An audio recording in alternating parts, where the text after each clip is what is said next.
இப்போ ECR OMR செம்ம connect. Stepstone secret plot near Kovalam ECR. Beach resort plot just 24 lakhs ல. Launching offerல plot வாங்குங்க 5 lakhs profit.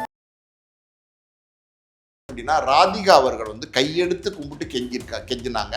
ஒரு drama வேணா நான் நடிச்சு தரேன், டிஆர்பி வந்து நீங்கள் இன்க்ரீஸ் பண்ணிக்கோங்க, உங்களுக்காண்டி நான் பண்ணித்தரேன், இந்த மாதிரி எங்களுடைய துக்க நேரத்தில் வந்து நீங்கள் எங்களை தொந்தரவு பண்ணாதீங்க அப்படிங்கிற மாதிரி ராதிகா அவர்கள் வந்து கையெடுத்து கும்பிட்டு வீடியோ போட்டிருந்தாங்க, அழுது வீடியோ போட்டிருந்தாங்க. இதெல்லாம் நம்ம பார்க்க முடியும். அப்படி இருக்கும்போது அந்த பாடி இறக்குறாங்கல்ல, அதை பார்க்குறதுக்கு ஒரு ஆர்வம் காட்ட ஆரம்பிச்சிட்டாங்க. ஆர்வம் காட்டி என்ன ஆரம்பிச்சிட்டாங்க, பயங்கரமாக வந்து கூட்டம் வந்து தள்ளுமுள்ள பண்ண ஆரம்பிச்சிட்டாங்க. அப்போ அது வந்து பார்த்தீங்கன்னா அந்த கூட்டத்துக்கு நடுவில் அந்த பாடி இறக்குறதே கஷ்டமாக போச்சு. அந்த பாடியை வந்து கடத்தி கொண்டு வந்து அந்த ஃப்ரீசர் பாக்ஸுக்குள்ளே வைக்கிறதே கஷ்டமாக போச்சு. அப்படி ஃப்ரீசர் வைக்கிறதுக்குள்ளே அதை வீடியோ எடுக்கணும்னு எல்லாரும் நினைக்கிறாங்க. ஊடகவியலாளர் மட்டுமா கிடையாது, பப்ளிக்கும் அப்படி வீடியோ எடுக்க ஆரம்பிச்சிட்டாங்க. ஏன்னா எல்லார் கையிலையும் செல்ஃபோன் இருக்குது. அவங்களுக்கு என்ன செய்யலாம் அப்படின்னா, அவங்களுக்கான ஒரு இடம் ஒதுக்கி தரணும். ஒரு செலிபிரிட்டி இறந்து போயிட்டாரு அப்படின்னா ஒரு இடம் ஒதுக்கி தரணும், ஒரு சாமியா போட்டு கொடுக்கணும். அந்த இடத்துல அவங்களுக்கு அந்த ஷெல்டர் கீழே அவங்க நிற்கிற மாதிரி ஏற்பாடு பண்ணி தரணும். ஒரு பேரிகேட் இருக்கணும். இந்த லிமிட்டுக்கு தாண்டி நீங்கள் வராதிங்கன்ற ஒரு சின்ன ரெஸ்ட்ரிக்ஷன்ஸ் அவங்களுக்கு இருக்கணும். பாரதிராஜாவுடைய மகன் மனோஜ் இருந்திருந்தார்ல, அவருடைய ஃப்ரீசர் பாக்ஸ் மேலே ஒருத்தர் ஏறி ஒரு கேமரா வச்சுட்டு அந்த முகத்தை வந்து காட்சிப்படுத்தியிருக்காரு. கலைஞர் அவர்கள் ஒரு வாட்டி பேசும்போது ஏதோ ஒரு விஷயம் சொல்லி பேசினார், இன்னும் ஒரு விமர்சனம் பண்ணி பேசினார் வேற ஒரு கட்சியை. அப்போ வந்து அவர் சொல்லிட்டார், ஆஃப் த ரெக்கார்டாக சொல்கிறேன் அப்படின்னு சொன்னார். அங்கே 50 ஊடகவியலாளர்கள் இருந்தாங்க. ஆனால் அதில் ஒருத்தர் கூட வந்து கலைஞர் அவர்கள் சொன்னதை வந்து வெளிப்படுத்தலை, எழுதலை. காரணம் என்னென்னா, அவங்களுக்கு ஒரு நெறிமுறை இருக்குது, ஊடகவியலாளர்களுக்கு வந்து ஒரு கட்டுப்பாடு இருக்குது, அவங்களுக்கும் மனசாட்சி இருக்குது, அவங்களும் நியாயமாக நடந்துப்பாங்க, ஜேர்னலிசம் படிச்சுட்டு வராங்க, ஜேர்னலிசத்தில் எல்லாம் சொல்லி கொடுக்குறாங்க. ஸோ அப்படி இருக்கும்போது அதெல்லாம் எல்லாரும் ஃபாலோ பண்ணிட்டு தான் இருக்காங்க. ஆனால் இது எங்கே நீங்கள் எவ்வளோ நல்லவங்க இருந்தாலும் 2 பேர் கெட்டவங்க இருப்பான், 2 பேர் தவறான செயல்கள் பண்ணக்கூடியவங்க இருப்பான். அந்த 2 பேரை நம்ம கண்டிக்கணும். அந்த 2 பேர் வந்து தொடர்ந்து செஞ்சாங்கன்னா அவங்கள வெளியேற்றிடணும். இதுதான்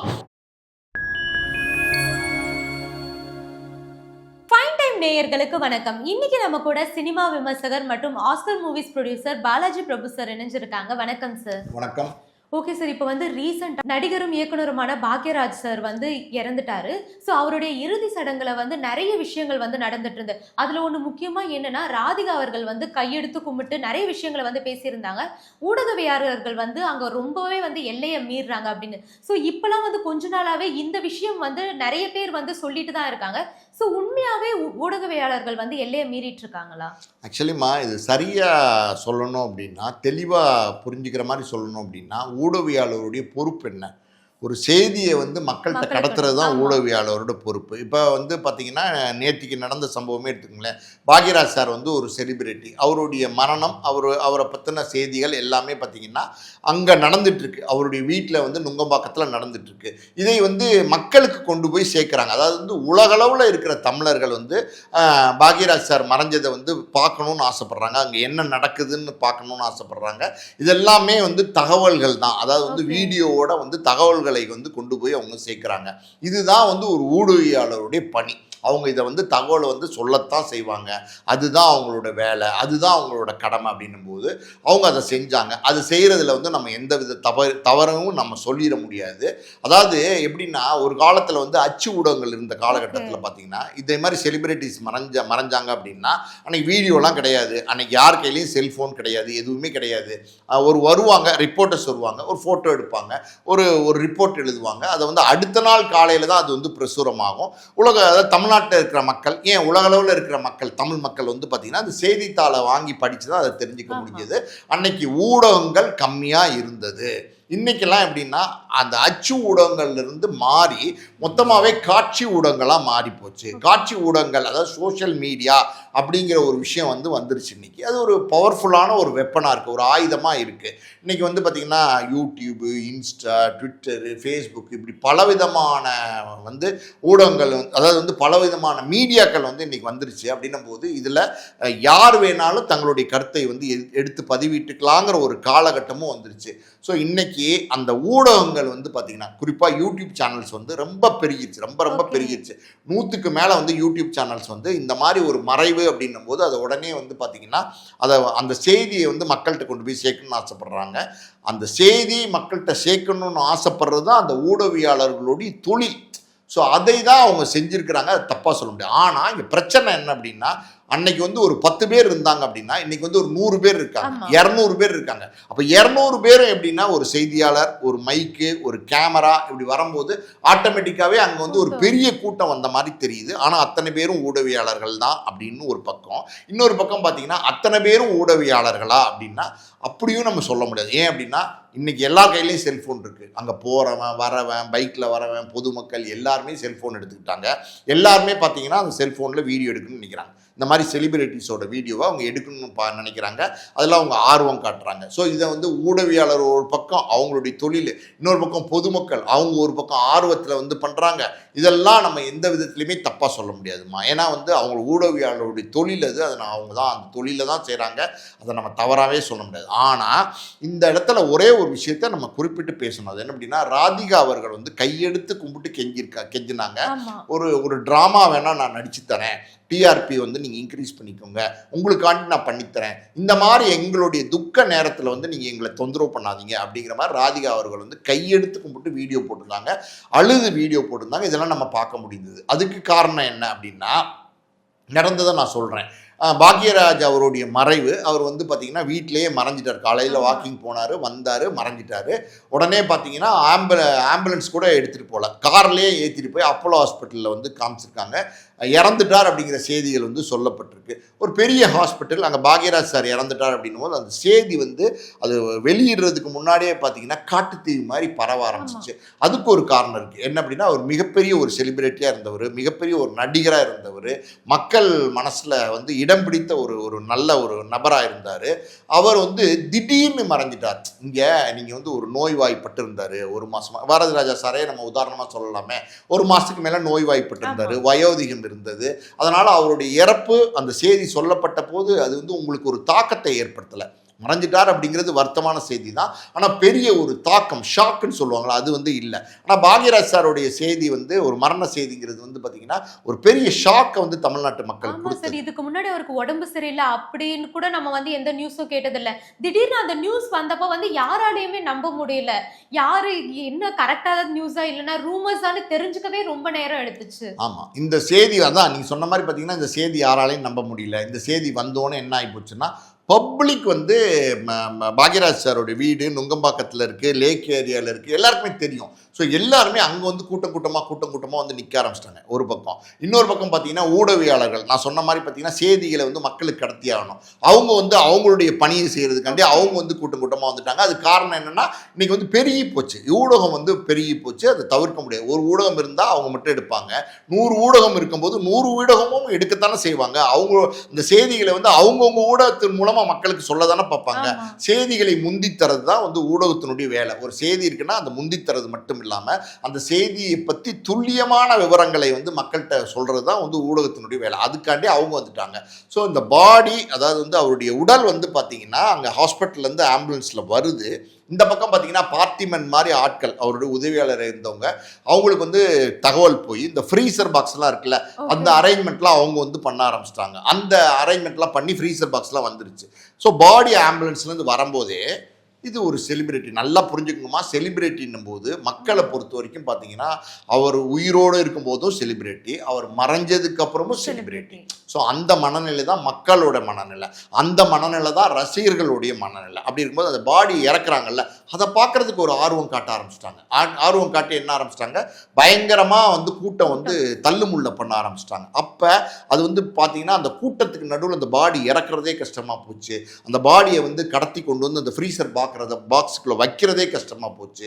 அப்படி ஃப்ரீசர் பாக்ஸ் வைக்கிறதுக்குள்ளே அதை வீடியோ எடுக்கணும்னு எல்லாரும் நினைக்கிறாங்க. ஊடகவியாளர் மட்டுமா, கிடையாது, பப்ளிக்கும் அப்படி வீடியோ எடுக்க ஆரம்பிச்சிட்டாங்க. ஏன்னா எல்லார் கையிலையும் செல்ஃபோன் இருக்குது. ஸோ இப்படி ஒரு சூழல், ஒரு தள்ளுமுள்ளு, ஒரு கூட்ட நெரிசல், இதெல்லாம் வந்து அங்கே அது வந்து தவிர்க்க முடியாமல் அது நடந்தது. அந்த நேரத்தில் நம்ம யாரை கண்டிக்கணும், எப்போ கண்டிக்கணும் அப்படின்னா, ஒரு பப்ளிக்குன்னு நினைக்கிறேன், அவர் வந்து பார்த்தீங்கன்னா ஒரு செல்ஃபோன் எடுத்துக்கிட்டு அந்த பாடியை உள்ள ஃப்ரீசர் பாக்ஸில் வைப்பாங்கல்ல, வைக்கும்போது வந்து போய் மேலே போய் வீடியோ எடுக்க ஆரம்பிக்கிறார். அவர் பக்கத்தில் போய் வீடியோ எடுக்க ஆரம்பிக்கிறார். யாரோ தட்டி விட்டாங்க அந்த ஃபோனை, தட்டி விடணும்ன்ற நான் அந்த மாதிரி மனித உணர்வுகளை மதிக்காமல் மனிதனுடைய அந்த கடைசி இறப்பு, அந்த கடைசி இறப்புங்கிறது பப்ளிக்கும் வந்து ரசிகர்களுக்கும் அவர் செலிபிரிட்டி. ஆனால் அந்த குடும்பத்துக்கு, அந்த குடும்பத்துக்கு பாக்யராஜ் சாருடைய மனைவிக்கு, கணவன், பிள்ளைங்களுக்கு தகப்பன், அண்ணன் தம்பிக்கு சகோதரன் எல்லாம் இருக்குல்ல, நண்பர்கள், நெருங்கிய நண்பர்கள் எல்லாரும் இருந்திருக்காங்கல்ல, அவங்களுக்கெல்லாம் அது ஒரு இறப்பு, அதுவும் சடன் டிமைஸ், திடீர்னு இறந்துட்டார் அப்படின்னும் போது எவ்வளோ பெரிய துக்கம் வந்து தாக்கியிருக்கும். தொண்டையை அடைச்சிருக்குமா இல்லையா, வேதனை இருக்குமா இல்லையா.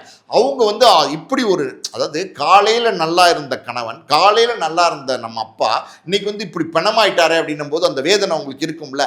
அதை வந்து நம்ம மதிக்கணுமா வேணாமா? மக்களுக்கு தான் அவர் செலிபிரிட்டி, ரசிகர்களுக்கு தான் அவர் செலிபிரிட்டி, அந்த குடும்பத்தில் உள்ளவங்களுக்கு அவர் செலிபிரிட்டியா கிடையாது இல்லை. அப்போ அவங்களுடைய உணர்வுகள்னு ஒன்று இருக்குல்ல, அதை நம்ம மதிக்கணும்ல. அவங்களுடைய கடைசி காரியங்கள், சடங்குகள், அவங்களுடைய மதப்படி சடங்குகள், அது மாதிரி இந்த ஃப்ரீசர் பாக்ஸில் கொண்டு வந்து வைக்கிறது, இந்த மாதிரியான விஷயங்களை ஊடகங்களா இருந்தா கூட அதை எடுக்கிறத தவிர்க்கணும். பப்ளிக் வேற உள்ள வந்துடுறாங்க அப்படின்னும் போது இதெல்லாம் பெரிய சிக்கலை உண்டு பண்ணுது. இதெல்லாம் வந்து அவங்களுக்கு பெரிய வேதனை தரும். அது வந்து நம்ம அதை வெளியிலேருந்து ஒரு மரணமாக பார்க்குறோம், ஆனால் உள்ளுக்குள்ள இருக்கிற அந்த குடும்பத்து உறுப்பினர்களுக்கு அது நெஞ்சடைக்கிற வேதனை இருக்குமா இல்லையா? ஆமா சார், ஆல்ரெடி வந்து அவருக்கு கொஞ்ச நாள் உடம்பு சரியில்லாம அந்த மாதிரி இருந்தா கூட கொஞ்சம் வந்து அவங்க மென்டலி ப்ரிப்பேர்ட் ஆயிருப்பாங்களோ என்னவோ, அது நம்ம சொல்ல முடியாது. பட் வந்து காலையில நல்லா இருந்தாரு, வாக்கிங் போயிட்டு வந்தாரு அப்படின்னா அவங்களால அதை ப்ராசஸ் பண்ணியே இருக்க முடியாது. அதுக்குள்ள வந்து இவ்வளவு பெரிய கூட்டம் அப்படின்னா அது அவங்க சிச்சுவேஷனை நம்ம வந்து யோசிச்சு பார்க்கணும். அதுதான் அவங்களோட சிச்சுவேஷனை நம்ம யோசிச்சு பார்க்கணும். அவங்களுடைய உணர்வுகளுக்கும் நம்ம மதிப்பு கொடுக்கணும், அவங்களுடைய நியாயமான வருத்தங்களுக்கும் நம்ம மதிப்பு கொடுக்கணும். அதுதான மனிதனுடைய மனிதம்ன்றது. அதுதானே நீங்களும் எய்தாப்பில் நிற்கிற ரசிகர்களாகட்டும், பொதுமக்களாகட்டும், ஊடகங்களாகட்டும், யாராகட்டும் எல்லாரும் சக மனிதர்கள் தானே. இந்த மாதிரி துக்கம் ஏற்படும் போது அந்த துக்கத்தினுடைய வீட்டில் இருக்கிறவங்களுடைய மனநிலையை நம்ம யோசிக்கணும்ல. அதை யோசிக்காம ஒரு சிலர் வந்து அங்கே தள்ளுமுள்ளு பண்ணதுனால தான், அந்த பாடி இறக்குறது சிரமப்படுத்தினதுனால தான், ஃப்ரீசர் பாக்கில் வைக்கும் போது வீடியோ எடுத்ததுனால தான், இதெல்லாம் பார்த்துட்டு தான் ராதிகா அவர்கள் வந்து பார்த்தீங்கன்னா அழுது கதறி வீடியோ போட்டிருந்தாங்க. அவங்களுடைய வேதனையை வெளிப்படுத்தியிருந்தாங்க. அது ஒரு பக்கம் சரி, நியாயம், நம்ம தவறாகவே சொல்ல முடியாது. ஆனால் இந்த ஊடகவியாளர்களை பொறுத்த வரைக்கும் பார்த்தீங்கன்னா அவங்களுடைய தொழில் அவங்க சாதாரணமாக கிடையாது. அதாவது பத்திரிகையாளர்கள்ன்றது நம்ம சாதாரணமாக நினைக்கிறோம், அப்படி நினைக்கக்கூடாது. அதான் உண்மை. ஏன்னா நானும் ஒரு காலத்தில் வந்து பத்திரிகையாளராக வேலை பார்த்துருக்கேன். ஒருத்தரை சந்தித்து பேட்டி எடுக்கிறது, ஒருத்தர்கிட்ட போய் அப்பாயின்மெண்ட் வாங்கி பேட்டி எடுக்கிறது, வெயிலில் நிற்கிறது, மலையில் நிற்கிறது, எல்லாமே நீங்கள் பார்ப்பீங்கல்ல, பார்த்துருக்கீங்கல்ல. ஸோ அவங்களுடைய தொழிலை தான் அவங்க செய்கிறாங்க. அப்படி இருக்கும்போது அவங்க சாப்பிடாம, தண்ணி குடிக்காமல், ரெஸ்ட் ரூம் போக முடியாமல், யூரின் போக எதுவுமே இல்லாமல் கடுமையாக அந்த ஒரு நாளை வந்து நம்ம காட்சிப்படுத்தணும், விளம்பரப்படுத்துறதுக்கு இல்லை, காட்சிப்படுத்தணும், அதை மக்கள்கிட்ட கொண்டு போய் சேர்க்கணும் அப்படிங்கிற எண்ணத்தோடு அவங்க வந்து பண்ணும்போது அவங்களுக்கு என்ன செய்யலாம் அப்படின்னா, அவங்களுக்கான ஒரு இடம் ஒதுக்கி தரணும். ஒரு செலிபிரிட்டி இறந்து போயிட்டாரு அப்படின்னா ஒரு இடம் ஒதுக்கி தரணும், ஒரு சாமியா போட்டு கொடுக்கணும். அந்த இடத்துல அவங்களுக்கு அந்த ஷெல்டர் கீழே அவங்க நிற்கிற மாதிரி ஏற்பாடு பண்ணி தரணும். ஒரு பேரிகேட் இருக்கணும். இந்த லிமிட்டுக்கு தாண்டி நீங்கள் வராதிங்கன்ற ஒரு சின்ன ரெஸ்ட்ரிக்ஷன்ஸ் அவங்களுக்கு இருக்கணும். ஒரு உதாரணத்துக்கு ஒரு ஊடகவியாளர், மூத்த ஊடகவியாளர், அவர் வந்து இந்த ஃப்ரீசர் பாக்ஸு, அந்த வீட்டில் இருக்கிற சிச்சுவேஷன்ஸ்லாம் வீடியோ எடுக்கிறாருன்னு வச்சுக்கோங்க, அது கூட்ட நெரிசல் ஆக போகிறதில்ல. அந்த வீடியோவை மற்றவர்களுக்கு அவங்க பகிர்ந்துக்கணும். இந்தாங்க நீங்களும் எடுத்துங்க, இதை போடுங்க அப்படின்னு சொல்லி பகிர்ந்துக்கணும். அது இல்லாமல் பார்த்தீங்கன்னா இந்த செலிபிரிட்டிஸ் வந்து இந்த மாதிரி ஊடகவியாளருக்கு உரிய மரியாதை கொடுக்கணும். அவங்கள வந்து ஊடகவியாளர் வந்துடுறாங்க, கேமராவை தூக்கிட்டு வந்துடுறாங்க அப்படின்னு நம்ம சொல்ல முடியாது. இந்த இறப்பு வீட்டில் இது நடக்கும்போது நமக்கு வேதனை தான், ஆனால் அப்படி சொல்ல முடியாது. ஆனால் அவங்களுக்கான உணவு கொடுக்கணும், அவங்களுக்கான தண்ணி கொடுக்கணும், அவங்களுக்கான ஸ்பெசிலிட்டிஸ் நம்ம கொடுக்கணும், அவங்களுக்கான இதெல்லாம் மீறி அவங்களுக்கான மரியாதையை நம்ம கொடுக்கணும். அது வந்து நமக்கு வந்து ஊடகவியாளர் வந்துடுறாங்க அப்படின்னா உங்களுக்கு ஒரு ப்ரமோஷனுக்கு ஊடகவியாளர் தேவை, ஒரு படம் பெருசாக ஆடியோ ரிலீஸ் பண்ணணும்னா ஊடகவியாளர் தேவை, உங்களோட கல்யாணத்துக்கு ஊடகவியாளர் தேவை, உங்களை பற்றி செய்திகளை வந்து கடத்துறதுக்கு ஊடகவியாளர் தேவை, எல்லாத்துக்குமே ஊடகவியாளர் தேவைன்னு நினைக்கிறீங்கல்ல. அப்போ இங்கே ஊடகவியாளரை மட்டுமே நம்ம குற்றம் சொல்ல முடியாது. அதுதான் மறுபடியும் சொல்கிறேன், ஊடகவியாளர்கள் வந்து இன்றைக்கி பெருத்து போயிட்டாங்க, ஜாஸ்தி ஆயிடுச்சு. அதனால் அந்த கூட்டத்தை வந்து கட்டுப்படுத்த முடியல. அது வந்து கட்டுப்படுத்தணும். அது கட்டுப்படுத்தணும்னா எப்படி கட்டுப்படுத்தணும், யார் கட்டுப்படுத்த முடியும்? அது கட்டுப்படுத்த முடியும். எப்படி கட்டுப்படுத்த முடியும்னா, இது தொடர்ந்து இந்த செலிபிரிட்டிஸ்னுடைய டெத்துலாம் இந்த மாதிரி வந்து கூட்டங்கள் வந்து திபுன்னு வர்றதும், அதனால் அவங்களுக்கு சங்கடங்கள் ஏற்படுறதும், அந்த குடும்ப உறுப்பினர்களுக்கு வந்து மனவேதனை ஏற்படுத்துறதும் நம்ம வந்து தொடர்ந்து பார்த்துட்டு இருக்கோம். தொடர்ந்து நடக்குதா இல்லையா? தொடர்ந்து பார்த்துட்டு இருக்கணும் போது இது சினிமாவில் உள்ளவங்கெல்லாம் பார்க்க தானே செய்கிறாங்க. சினிமாவில் பெப்சியில் 24 கிராஃப்ட் இருக்குது. குறிப்பாக பார்த்தீங்கன்னா தயாரிப்பாளர் சங்கம் இருக்குது, இயக்குனர் சங்கம் இருக்குது, நடிகர் சங்கம் இருக்குது, டான்சர்ஸ் யூனியன் இருக்குது, ஃபைட்டர்ஸ் யூனியன் இருக்குது. இவங்க எல்லாமே இருக்காங்கல்ல, இன்னும் பெரிய பெரிய யூனியன்லாம் இருக்குல்ல. இந்த சினிமா சார்ந்த சங்கங்கள், இந்த சினிமா சார்ந்த நபர்கள் இதை பார்க்குறாங்களா இல்லையா? பார்க்குறாங்கல்ல. அப்போ இதை ஒழுங்குபடுத்தணுங்கிற எண்ணம் அவங்களுக்கு வரணும்.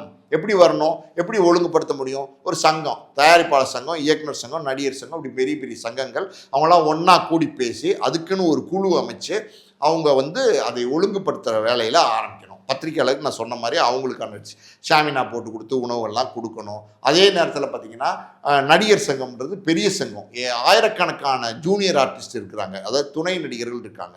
இப்போ வந்து ஒரு சினிமா பிரபலம், ஒரு செலிபிரிட்டி, பாக்யராஜ் சாரே இறந்து போயிட்டார். ஒரு நாள் சினிமாவுக்கு விடுமுறை விடுறாங்க, ஷூட்டிங் கிடையாது, எதுவும் கிடையாது, தியேட்டரில் படம் ஓடாது, இதெல்லாம் சொல்கிறாங்கல்ல. அப்போ அந்த ஒரு நாள் வந்து இந்த ஜூனியர் ஆர்டிஸ்டோட பொழப்பு எப்படின்னா, வேலை கிடைச்சாதான் அவங்களுக்கு வருமானமே, வேலை கிடைச்சாதான் அவங்களுக்கு சாப்பாடு. அப்படி இருக்கும்போது ஏதாவது ஒரு படம் எங்கேயாவது நடந்துகிட்ருக்கும், எந்த மூலையிலையாவது நடந்துகிட்ருக்கும், அங்கங்கே சுற்றி சுற்றி ஏதாவது ஒரு வேலை இருக்கும். ஸோ ஒரு நாள் விடுமுறை விடும்போது வேலை இல்லாமல் ஆயிடுவாங்கல்ல. அப்போ அவங்கள வந்து நீங்கள் வந்து கூப்பிடுங்க, அவங்கள வந்து சம்பளம் கொடுங்க, அவங்களுக்கு வந்து 1000 ரூபா பணம் கொடுங்க. ஒரு நாளைக்கு ஒரு 50 பேரை கூப்பிடுங்க, 50 பேரை கூப்பிட்டு 1000 ரூபா கொடுங்க, சாப்பாடு கொடுங்க, தண்ணி கொடுங்க. அவங்கள வந்து நடிகர் சங்கத்திலேருந்து வர வச்சு அவங்களுக்கான ஒரு டிஷர்ட் கொடுங்க. அவங்கள அடையாளப்படுத்துறது எப்படி? அப்போ டிஷர்ட் கொடுங்க, நடிகர் சங்கம் கொடுத்த டிஷர்ட்டை போட சொல்லுங்க. அவங்கள வாலண்டியர்ஸ், அதாவது நீங்கள் பெரிய பெரிய கட்சி மாநாடுகள்லாம் நடக்கும்போது, கட்சி கூட்டங்கள்லாம் நடக்கும்போது என்ன பண்ணுவாங்கன்னா, ஒயிட் ஷர்ட்டு பிளாக் பேண்ட் போட்டு ஒரு குரூப், ஒரு 50 பேர் 100 பேர் வந்து வாலண்டியர்ஸாக உள்ளே இறக்குவாங்க. அவங்க வந்து எப்படின்னா அந்த கூட்டத்தை கட்டுப்படுத்துவாங்க, நெறிப்படுத்துவாங்க, வழிப்படுத்துவாங்க. அந்த மாதிரி நீங்கள் நடிகர் சங்கத்தில் இருக்கிறவங்க, அவங்களுக்கு அன்றைக்கி வேலையும் கிடையாதா, அன்றைக்கி நீங்கள் கூப்பிட்டீங்களா, அவங்களுக்கு வேலையும் கொடுக்கலாமா, அவங்களுக்கு சம்பளமும் கிடைக்குமா, அவங்களுக்கு சாப்பாடும் கிடைக்குமா, அவங்க வந்து எப்படின்னா ஒரு ஈடுபாடோட பண்ணுவாங்க. இந்த வழி கட்டுப்படுத்துறதுங்கிறத வந்து ஒரு ஈடுபாடோட அவங்களால பண்ண முடியுமா அப்படின்னா பண்ண முடியும். காரணம் என்னன்னா, அவங்க சினிமா நடிகர்களாக இருந்திருக்கிறாங்க, இதே பிரபலங்களோட பல படங்களில் நடிச்சிருக்கிறதுக்கான வாய்ப்பு இருக்கும். சினிமானா என்ன தெரியும், சினிமாவில் பார்க்க வர பிரபலங்கள் யார் எல்லாம் தெரியும். அப்படிங்கும்போது அது வழிப்படுத்துறதுக்கு, கட்டுப்படுத்துறதுக்கு இந்த மாதிரி வந்து குழுக்களை அமைச்சாதான் எதிர்காலத்தில் இதுக்கு தீர்வு காண முடியும். இதுதான் வந்து சரியான வழியாக இருக்கும். எல்லாருக்கும் வேலை கொடுத்த மாதிரியும் இருக்கும், அதே நேரத்தில் இதை நெறிப்படுத்தி சரிப்படுத்தின மாதிரியும் இருக்கும். அதை விட்டுட்டு ஊடகவியாளர்கள் நிறைய பேர் வந்துட்டாங்க, திடீர்னு வந்துட்டாங்க, கூட்டமாக வந்துட்டாங்க அப்படிங்கிறத குற்றச்சாட்டை அந்த ஒன் சைடுன்னு சொல்லுவாங்க, ஒரு சார்ந்த குற்றச்சாட்டை நம்ம வந்து ஏற்றுக்க முடியாது. அதே நேரத்தில் ஊடகவியாளர்களுக்கும் சில பொறுப்பு இருக்குது. ஒரு சிலர் வந்து அத்துமீறாங்கிறது உண்மைதான். அத்துமீறி என்ன பண்ணுறாங்கன்னா சில விஷயங்கள்லாம் பண்ணுறாங்க. ஒரு உதாரணத்தை சொல்லணும் அப்படின்னா, பாரதிராஜாவுடைய மகன் மனோஜ் இருந்திருந்தார்ல, அவருடைய ஃப்ரீசர் பாக்ஸ் மேலே ஒருத்தர் ஏறி ஒரு கேமரா வச்சுட்டு இந்த முகத்தை வந்து காட்சிப்படுத்தியிருக்காரு. இது எப்படி நம்ம ஆமா நடந்த சம்பவம், எப்படி வந்து இது வந்து அனுமதிக்க முடியும்? இது சரியா? இது தவறு தானே? இது எப்படி தப்பு இல்லாம போகும்? அப்படி ஒருத்தர் பண்றாரு, அப்படி எண்ணங்களோட ஒருத்தர் இருக்காரு, செயல்படுறாரு அப்படின்னா அப்ப யார் அதை சரி பண்ணணும்? அங்க இருக்கிற மூத்த ஊடகவியாளர்கள் கூப்பிடணும், கண்டிக்கணும். தம்பி இது தப்பு, சின்ன பையனா இருக்கலாம், இப்பதான் தொழில் கத்துக்கிட்ட பையனா இருக்கலாம், தெரியாம பண்ணியிருக்கலாம், தம்பி இது தப்பு, இப்படி இது இல்லை, ஊடகவியாளரோட வேலை இது இல்லை, ஊடகவியாளர் பண்ண வேண்டிய விஷயம் இது இல்லை, நமக்குன்னு ஒரு நெறி இருக்கு, நமக்குன்னு ஒரு மரியாதை இருக்கு அப்படின்னு சொல்லி அவர் சொல்லி கொடுக்கணும். அதையும் தாண்டி தவறு செஞ்சாருன்னா அவர் அந்த தொழிலேருந்தே நீக்கணும், வெளியில ஏற்றணும். அதுதான் சரி. இது மாதிரி எல்லாம் பண்ணணுமா எப்பவுமே? அப்படின்னா ஊடகவியாளர்கள், சினிமா துறை பிரபலங்கள் எந்த காலத்துலையுமே வந்து ஒற்றுமையாக தான் இருந்திருக்கிறாங்க. அவங்க இல்லாமல் இவங்க இல்லை, இவங்க இல்லாமல் அவங்க இல்லை. அதாவது வந்து ஒரு ஜாயிண்ட், ஒரு பாலம் மாதிரி இருந்திருக்காங்க. ஊடகவியாளர்கள் வந்து பிரபலங்களுக்கு வந்து பாலம் மாதிரி இருந்துக்கிட்டு இருக்கிறாங்க. இது வந்து ஒரு காலத்துல எல்லாம் பார்த்தீங்கன்னா பெரிய பெரிய பிரபலமான ஊடகவியாளர்கள்லாம் நேராக வந்து செலிபிரிட்டிஸை பேட்டி எடுப்பாங்க. அப்போல்லாம் பேப்பரில் தான் குறிச்சிப்பாங்க, ஷார்ட் ஹேண்டில் குறிச்சிப்பாங்க. குறிச்சிக்கும் போது அந்த ஊடகவியாளர்கள் பேசும்போதே அடுத்தடுத்து பேட்டி கொடுக்கும்போதே ஒரு நட்பு ஏற்பட்டு, அந்த நட்பின் அடிப்படையில் என்ன பண்ணுவாங்கன்னா அடுத்தடுத்து பேட்டி எடுக்க போகிற காலகட்டங்களில் ஒரு பிரியம் ஏற்பட்டு தங்களுடைய பர்சனல் விஷயங்கள்லாம் கூட ஷேர் பண்ணுவாங்க, குடும்ப விஷயங்கள்லாம் கூட ஷேர் பண்ணுவாங்க. ஆனால் ஆஃப் த ரெக்கார்ட் அப்படின்னு சொல்லி ஷேர் பண்ணுவாங்க. அப்படி ஆஃப் த ரெக்கார்டுன்னு சொல்லி ஷேர் பண்ணுற விஷயங்களை எப்போவுமே அவங்க வெளியில் சொல்ல மாட்டாங்க, எப்போவுமே வெளியில் சொல்ல மாட்டாங்க. அவங்க வந்து மௌனமாக இருப்பாங்க. கலைஞர் அவர்கள் ஒரு வாட்டி பேசும்போது ஏதோ ஒரு விஷயம் சொல்லி பேசினார், இன்னும் ஒரு விமர்சனம் பண்ணி பேசினார் வேற ஒரு கட்சியை. அப்போ வந்து அவர் சொல்லிட்டார், ஆஃப் த ரெக்கார்டாக சொல்கிறேன் அப்படின்னு சொன்னார். அங்கே 50 ஊடகவியாளர்கள் இருந்தாங்க, ஆனால் அதில் ஒருத்தர் கூட வந்து கலைஞர் அவர்கள் சொன்னதை வந்து வெளிப்படுத்தலை, எழுதலை. காரணம் என்னென்னா அவங்களுக்கு ஒரு நெறிமுறை இருக்குது, ஊடகவியாளர்களுக்கு வந்து ஒரு கட்டுப்பாடு இருக்குது, அவங்களுக்கும் மனசாட்சி இருக்குது, அவங்களும் நியாயமாக நடந்துப்பாங்க, ஜேர்னலிசம் படிச்சுட்டு வராங்க, ஜேர்னலிசத்தில் எல்லாம் சொல்லி கொடுக்குறாங்க. ஸோ அப்படி இருக்கும்போது அதெல்லாம் எல்லாரும் ஃபாலோ பண்ணிட்டு தான் இருக்காங்க. ஆனால் இது எங்கே நீங்கள் எவ்வளோ நல்லவங்க இருந்தாலும் 2 பேர் கெட்டவங்க இருப்பாங்க, 2 பேர் தவறான செயல்கள் செயல்கள் பண்ணக்கூடியவன் இருப்பான். அந்த 2 பேரை நம்ம கண்டிக்கணும். அந்த 2 பேர் வந்து தொடர்ந்து செஞ்சாங்கன்னா அவங்கள வெளியேற்றிடணும். இதுதான். இதை தவிர்த்து இதுக்கு முடிவே கிடையாது. இதுக்கு முடிவு என்னன்னா எல்லாரும் ஒருங்கிணைச்சு செயல்படுறது தான் இதுக்கு முடிவு. அதை தவிர்த்து வந்து ஆளுக்கு ஒரு பக்கம் குற்றச்சாட்டு சொல்லிக்கிட்டு இருக்கிறதுக்கு இதுக்கு எப்பவுமே தீர்வாகாது. ஓகே சார், நிறைய விஷயங்களை எங்க கூட பகிர்ந்துக்கிட்டீங்க. உங்களுடைய நேரத்துக்கு ரொம்பவே நன்றி சார். நன்றி.